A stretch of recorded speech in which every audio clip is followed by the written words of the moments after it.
Hello friends, welcome back to my channel. Now in this video I'm going to teach you the lesson of on the grasshopper and cricket. So first first we will know about the John Keats. Yeah, first John Keats was born in 1795 and he was dead in 1821. He was a British poet. He was born in Moorgate, London at home. London at home. John soon developed an interest in literature and history. His parents died, he went to work with a surgeon. John struggled between his medical career and writing ambitions, but he soon resolved to become a poet instead of a surgeon. In 1816, John's first sonnet, "Oh Solitude," was published in a magazine called The Examiner. Some of his most famous works are on stood, tiptoe upon a little hill, sleep and poetry, and on first looking into Chapman's Homer. On the Grasshopper and Cricket was first published in the year 1817. It remains one of the Keats' most loved poems. It has 14 lines, which qualities it as a sonnet. Every poet has been inspired by nature, and John Keats was no exception. He was a keen observer of his surrounding, and even the smallest of insects didn't escape his attention and admiration. Next poem. Okay, read. The poetry of earth is never dead. When all the birds are faint with the hot sun and hide in cooling trees, a voice will run from hedge to hedge above the new mown mead. That is the grasshoppers. He takes the lead in summer luxury. He has never done with his delights when tired out with fun. He rests at ease beneath some pleasant weed. The poetry of earth is ceasing never.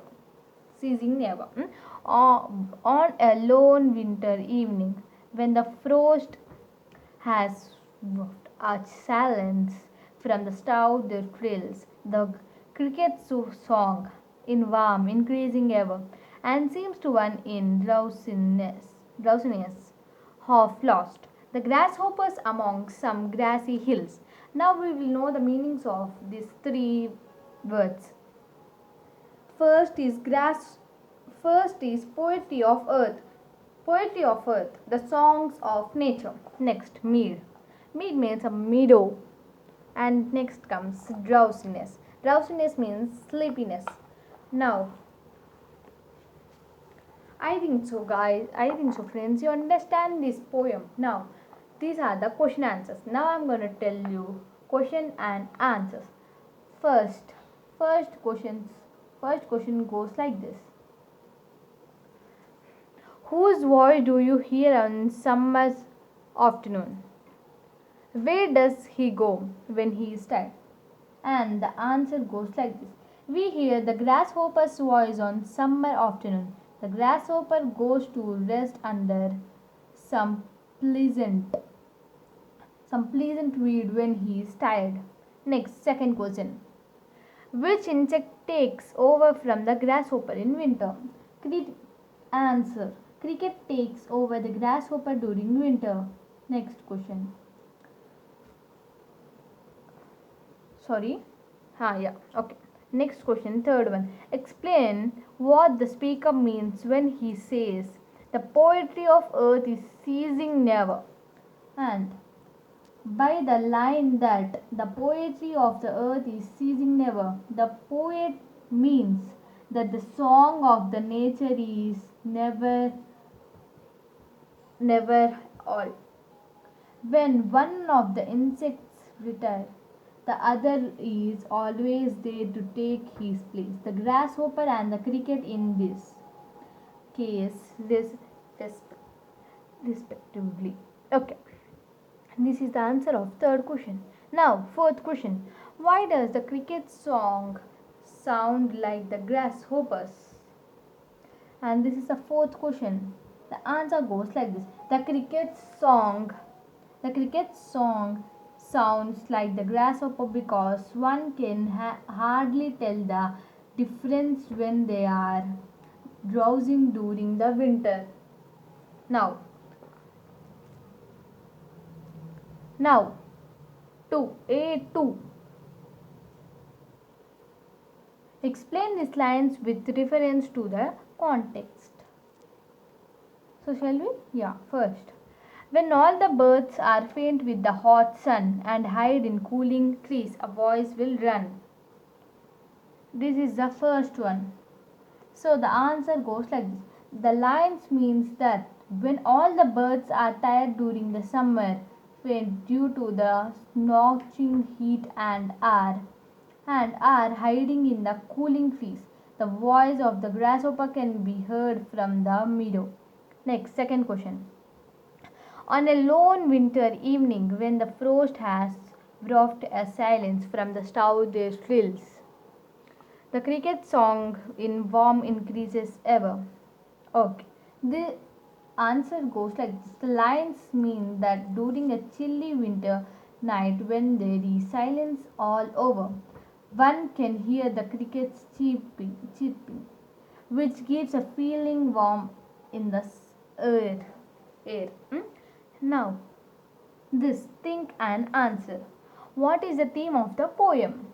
The theme of the poem is nature and its various pleasing sounds. Next, second question. Which season do you like the most? Give reasons for your answer. The answer is subjective. The students here may write the answers of their favorite season and state their reasons for it being their favorite. Next. Now, this is the answer for all these questions. Now, come on, we will know this. First, here you go. Read these paras from the poem and answer the questions that follow. Okay. Now, faint with the hot sun. Birds. Answer is birds. Cooling trees. New mown mead. Tired out with fun. Rest at ease. Okay. Now, what kind of a world do all these words paint for you? A noisy, exciting, rushed, and busy world, or a peaceful, restful, relaxed world, or a busy city with all the noises and rush of traffic? Now, you have to answer these questions. Second one, write 3 lines about the speaker's world, describing what there is to see, what can be felt, what sounds can be heard. Okay. Now, if you understand this poem, then only you can write these answers. So I am not gonna tell you the answers. Now, next. The grasshopper's voice and the cricket's song run through the poem. A word that contains a noise or sound made by a living or a non-living thing is called an onomatopoeic word. Now, next. Match the sounds to the birds and insects they are associated with. Some of the sounds can be common. Now I will show these answers to you surely. Come. So, sounds and bird or insects. First come. So I have, you should match the following like this. Okay, first we will start from bird and insect.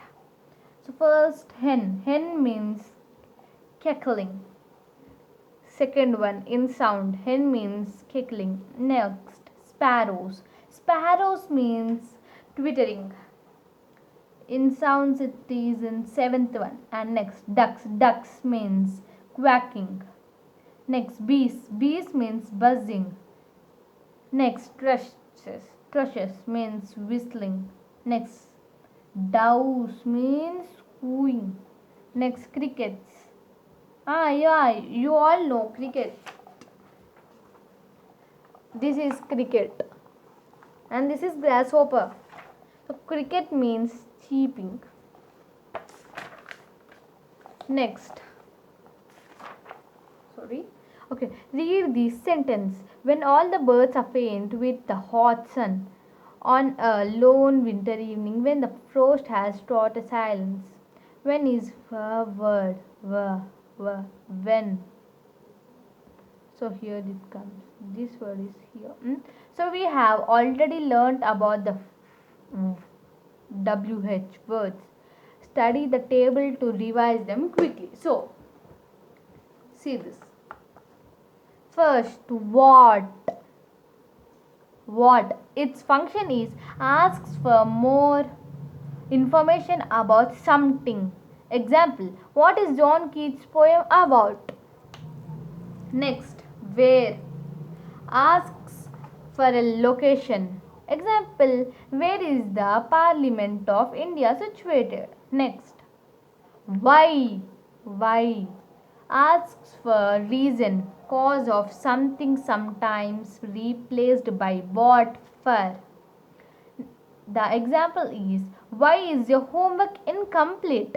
What did the police van come here for? So these are the examples for why. Next, when. When asks for the time of an action. When does a grasshopper sing? Like this. Which asks for more information when there are options available. Which dress would you buy? The red one or the green one? Who? Next, who asks for person, people is used as a subject. Example, who is the boy with curly hair? Next, whom asks for person, people is used as an object. Whom? Example, whom are we giving the prize to? Whose? Whose asks about ownership of something.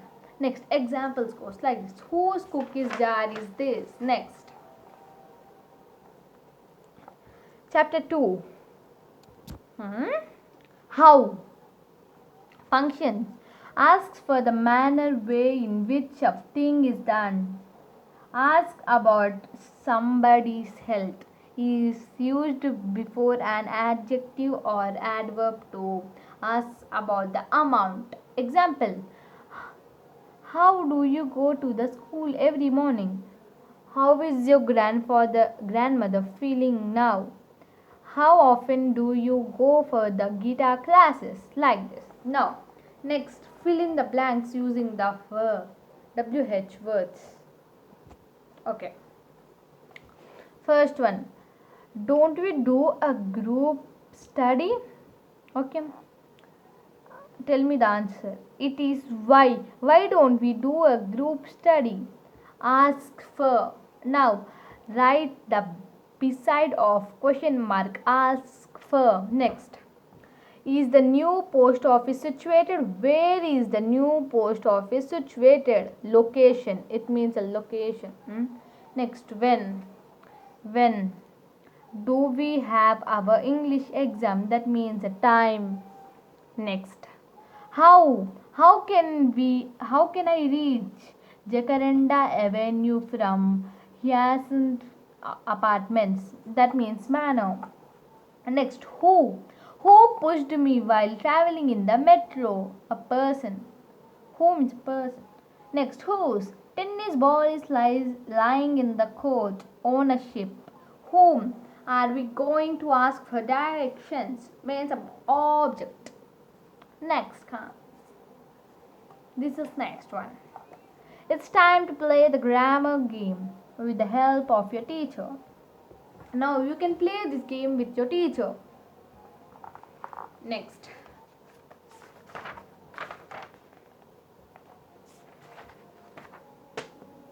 Thank you, friends. In this video, I have showed only question and answers and this poem. So please like my channel, subscribe and share. Please. Thank you.